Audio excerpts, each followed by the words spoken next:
There are so many events we come across when there is a need to measure distances and length.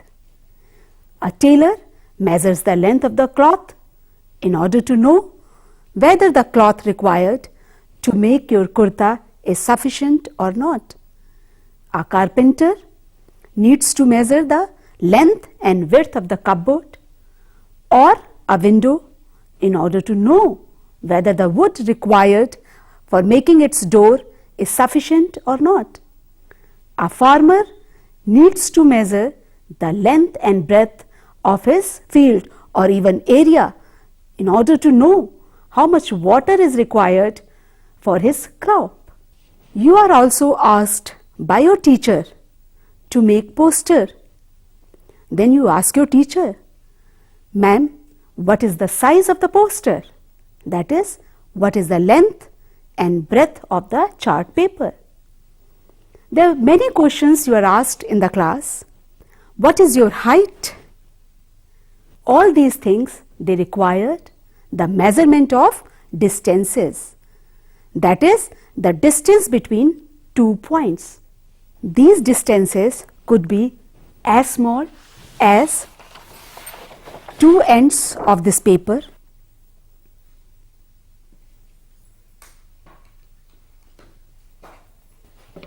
or could be 2 ends of this pen. It could be as large as distance between earth and moon, or distance between moon or sun. In this activity, these children are to measure the length and breadth of this platform with the help of their foot. When Bhavna measures it, it is 15 feet in length, while some space is left, and 14 feet in breadth, while some space is left. When Shazda measures it, it is 16 feet in length and some space is left over,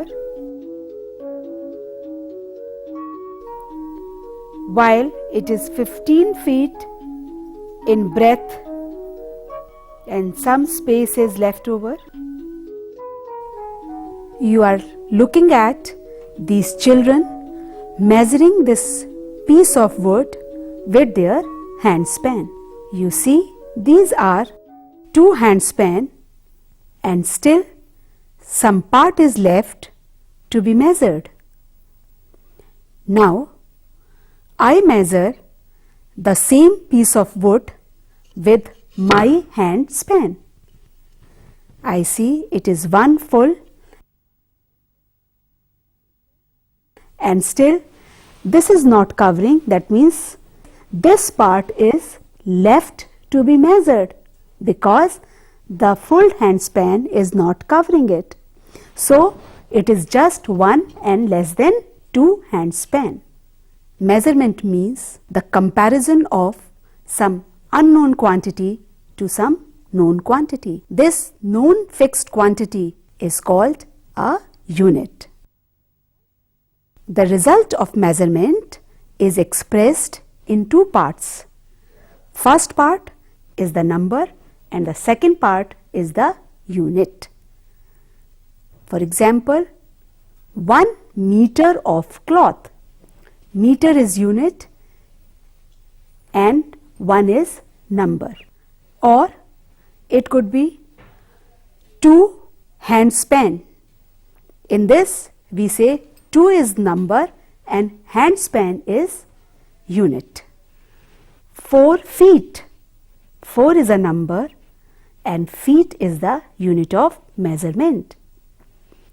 We see that some standard units of measurement are needed that do not change from person to person and from place to place. Another unit of length, that is yard, is the distance between end of the outstretched arm and the chin. Some shopkeepers still measure cloth in yards like this. This is 1 yard, which is this much less than a meter. In our daily life, we use various measuring devices to measure various objects. For example, a tailor uses an inch tape to measure the length of the cloth. A shopkeeper measures his cloth by using meter scale.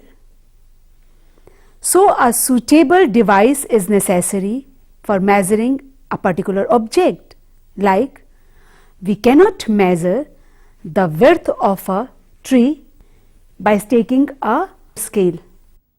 If we need to measure the length of this pen, you will take out this scale from your geometry box, which is 15 centimeter scale, and can measure it like this. Now, let us learn how to measure distances correctly. For this, we perform an activity. We would measure the width of this tile. You can take a piece of paper as well. We put it on this table. Take this scale. Put this mark at the edge of the tile from where it is starting. We should not put like this or like this. It will give us incorrect results. We have to take care of another thing. What is it? That we should not see this scale from this side like this or from this side like this, because it appears it is 15.3 centimeters, while when I am looking like this, it appears it is 15.5 centimeters. So, the correct angle or the correct method will be to see it, keep your level of eyes just straight on the scale. So, it gives me correct reading, and that is 15 centimeter. Measure the height of your classmate by using handspan and then by using measuring tape. Here these two students, Pankaj and Bhavna, decided to measure their heights. For this, they made each other stand by a pole and then put the marks on the pole as you are seeing. When Bhavna measured this length, she found it to be 8 handspan, but still some place is left to be measured. When Pankaj measured, he found it to be 8 handspans, but still some place is left to be measured. When they both measured it with inch tape, while Bhavna measured it to be 148 centimeters, Pankaj found it 147 centimeters. This is due to experimental error. Otherwise, it is almost the same.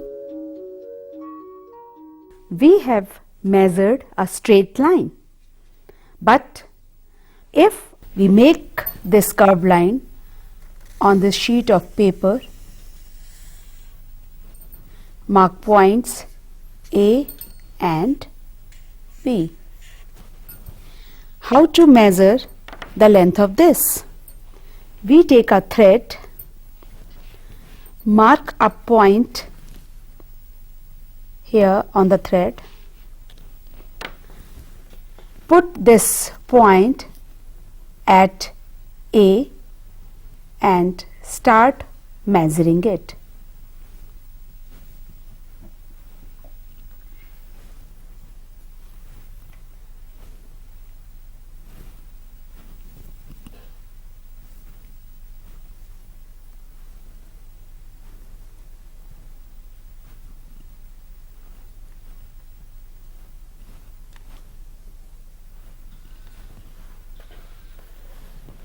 This is point B.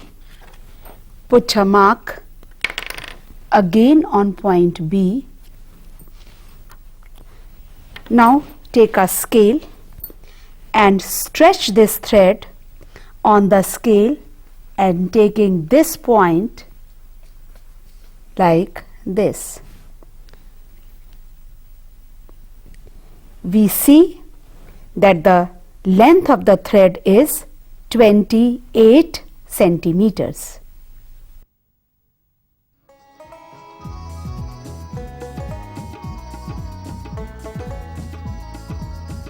You see many objects around you. A school bag, people sitting on the desk, table, chair. You also notice butterfly, dogs, cow, a small baby, a fish in water, a sewing machine and a train or a bus. Make your list and see which of these are moving and which are at rest. You must have seen vehicles moving on the road.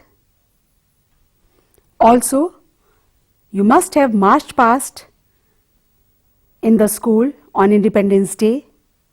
All these are straight line motion. This motion is called rectilinear motion. Is there any other kind of motion? Let us perform an activity to see it. Take a stone, small piece of stone, tie a thread on this,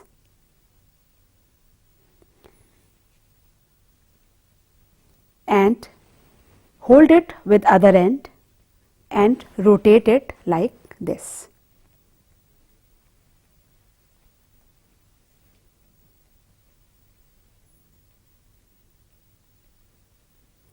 We see that the distance of the stone is equal while it is moving. From this tip, a fixed point, and that is center till the end.